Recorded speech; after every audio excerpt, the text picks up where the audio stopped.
Next, whatever the addressing modes that we are specified up to now, that can be explained with one numerical example. So this is the numerical example on addressing modes. Okay. So here the instruction is specified at the addresses 200 and 201. What is the instruction? Load to accumulator mode address is equal to 500. So this is the instruction. So load to accumulator. So this is the opcode of the instruction. This is the opcode.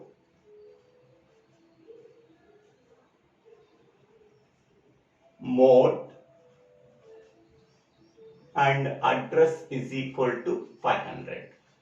So the address part of the instruction contains the value 500. Mode is not specified. We have to use any one addressing modes among the 11 addressing modes that we are specified. Opcode is load to accumulator. So what is the operation to be performed in the instruction is load to accumulator. So opcode and mode are specified at the address 200 and address part of the instruction that contains the value 500 is specified in the address 201. So the total instruction is specified at the addresses 200 and 201. Okay. Next one is the program counter. The program counter is a special type of CPU register that contains the value 200. Okay. So the program counter contains the address of the instruction that is to be fetched. Okay. So the program counter contains the value 200 means the instruction that are to be executed is a load to accumulator and a mode. Okay, this instruction is fetched in the fetch phase. At that time, the program counter PC contains the value 200. After that, program counter always points to the address of the next instruction that is to be executed. Okay. Next one is the processor register R1 contains the value 400. The index register contains the value 100. The accumulator contains the operand value after executing the instruction. Accumulator is also a special type of register in the CPU. It contains the operand value after executing the instruction by using the corresponding addressing mode. Okay. Next one. Here, the mode field defines any one of the addressing modes that we are specified already. 11 addressing modes are there. So based on the mode, we have to calculate the effective address of each and every addressing mode. Okay. Next, first addressing mode is direct addressing. So in the case of direct addressing, the address part of the instruction contains the address of the operand. Okay. In the address part of the instruction contains the address value is 500. 500 is the address of the operand in the memory. So go to that 500 address. Then we are getting the operand value that is 800. Okay. So that is effective address is 500 in the case of direct addressing mode. Because in the case of direct addressing mode, the address part of the instruction contains the address of the operand. Address of the operand is nothing but effective address. So in the case here address is equal to 500. 500 is the effective address. Okay, so go to that 500 address, we are getting the operand value, that is 800. This 800 is loaded into the accumulator. So 800 is loaded into the accumulator. Okay, next one is immediate addressing mode. In the case of immediate addressing mode, the address part of the instruction contains the operand value, not an address. So here the address part of the instruction contains the value 500. This 500 can be taken as operand value, not an address. So here this 500 is specified at address, that is 201. 201 is the effective address in the case of immediate addressing mode. And what is the content is there in the address 201? That is 500. 500 is the operand value. That operand value is loaded into the accumulator. The operand value 500 is specified at a address 201. 201 can be taken as the effective address, and its value can be taken as the operand value that can be loaded into the accumulator. Okay, next one is indirect addressing. Okay, in the case of indirect addressing mode, the address part of the instruction contains a address. Okay, go to that address, we are getting the address of the operand. Okay, in the case of address part of the instruction is 500, go to that address 500, we can get the address of the operand. Address of the operand is 800. So go to that 800, we can get the operand. Okay, so here the address part of the instruction contains 500. Okay, so this is the address part of the instruction contains the 500. Go to that address. Go to that address. We are getting the operand address. Operand address. Go to that address. We can get the operand value. Okay. So this is the register, the indirect addressing mode. Indirect addressing mode. This is the indirect address, and this is the direct address. This is the indirect address. Go to that address, we can get the direct address of the operand. Operand value is 300. Its address is 800. 800 is there in the address 500. Okay. So therefore, indirect addressing mode, effective address is 800 and the operand value is 300 is loaded into the accumulator. Okay. Next one is a relative addressing mode. Okay. So in the case of relative addressing mode, the content of PC is added to the address part of the instruction. Okay. In the address part of the instruction contains the value 500 plus the content of PC. So during fetch phase, PC contains the value 200. In the fetch phase, whatever the instruction that is specified at address 200 is fetched.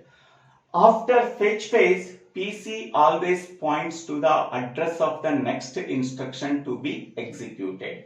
So here 200 and 201 specifies the instruction. Okay. So then PC next points to the location 202. This is the next instruction that is to be executed. So initially PC contains the value 200 for fetching the instruction from the memory. Okay, after fetching the instruction, PC points to the next instruction that is to be executed. Next instruction is there at address 202. Now PC contains the value 202. So therefore PC contain the effective address is 500 plus 202, that is 702. 500 is the address part of the instruction and 202 is the PC points to the address of the next instruction that is to be executed. So effective address is 702. So this is the address of the operand. So go to that address, then we are getting the operand value 325. It is loaded into the accumulator. So 325 is the operand. It is loaded into the accumulator. The operand address is 702. Okay. Next one is indexed addressing mode. Okay. In the case of indexed addressing mode, the content of the index register is added to the address part of the instruction. So the content of the index register is 100 plus address part of the instruction contains 500. So that is 600. So this is the effective address in the case of indexed addressing mode, that is 600. Go to that address 600, we can get the operand value. So operand value is 900 is loaded into the accumulator. This operand value is present at the effective address, that is 600. Okay. Next one is register addressing mode. Register addressing mode. In register addressing mode, in the address part of the instruction, whatever the register that is specified, the content of the register contains the operand. Okay. So here, whatever the register specified in this problem, so R1 register is specified. Okay. So the content of register R1 can be used as the operand value. Okay. So here there is no effective address here. The content of register R1 can be used as a operand value. That value can be loaded into the accumulator. Okay. Next one is register indirect addressing mode. Okay. So in the case of register indirect addressing mode, the address part of the instruction contains the contains a particular register R1. Okay. Go to that register R1 content, that is 400. So 400 at the address 400, the operand value is 700. Okay. So that means 700 is the operand value that is loaded into the accumulator. The address of the operand is 400. Okay. 400 is the effective address. Okay. Go to that effective address in the memory. We are fetching the operand value, that is 700. Okay. So 700 is the operand value that is loaded into the accumulator. The effective address is 400. Here 400 is the address of the content of the register specified in the address part of the instruction.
Next one is register addressing mode. In the case of register addressing mode, the operand value is present in the register that is specified in the address part of the instruction. Here, what is the register that is specified in this problem, that is R1. R1 is the processor register. The content of register R1 can be taken as the operand value. Okay, here R1 contains the operand value, that is 400. There is no effective address in register addressing mode. So there is no effective address. The operand value is present in the register R1. So what is the content of register R1? That is 400. So 400 is the operand value that is present in the processor register R1 that is loaded into the accumulator. So there is no effective address in register addressing mode. Next one is register indirect addressing mode. Okay, in the case of register indirect addressing mode, okay, the effective address is 400. The effective address is 400. Whatever the register that is specified in the address part of the instruction, so the content of that register can be taken as effective address. Okay, here what is the register that is specified in the address part of the instruction, so that is the R1. The content of register R1 can be taken as effective address. So go to that address, we can get the operand in the memory. So operand is 700. The address of the operand 700 is 400. That 400 is present in the processor register R1. Okay. Next one is auto increment. So auto increment is the same as register indirect addressing mode. Okay. So after accessing the effective address, its value is incremented by 1. Okay. So here effective address in the register auto increment is same as register indirect addressing mode. So that is 400. In that 400 address, we can get the operand value 700. 700 is loaded into the accumulator. After that, the register value is incremented by 1. That is a 401. So the register R1 points to the location 401 in the memory after executing the instruction. So that is the auto increment addressing mode. Next one is auto decrement addressing mode. In the case of auto decrement addressing mode, so whatever the content in the register R1 is decremented by 1. Okay. So that is 400 is decremented by 1. We are getting 399. So 399 is the effective address. Go to that address 399. We are getting the operand value 450. So 450 is the operand value. Its address is 399. It can be obtained by decrementing the content of processor register R1. So 400 minus 1, that is 399. So go to that address 399. We are getting the operand value 450. Okay. So in this way, we have to find out the effective address by using each and every addressing mode for the given instruction that is specified in the 200 and 201. Okay. So in this way, we have to describe the what is addressing mode, what are the types of addressing modes. We have explained each and every addressing mode with the complete notes and numerical example problem on addressing modes. So thank you for watching this video. If you like this video, please share this video to your friends and classmates. If you like this video, please subscribe my channel name. So, DIVVELA Srinivasa. Thank you.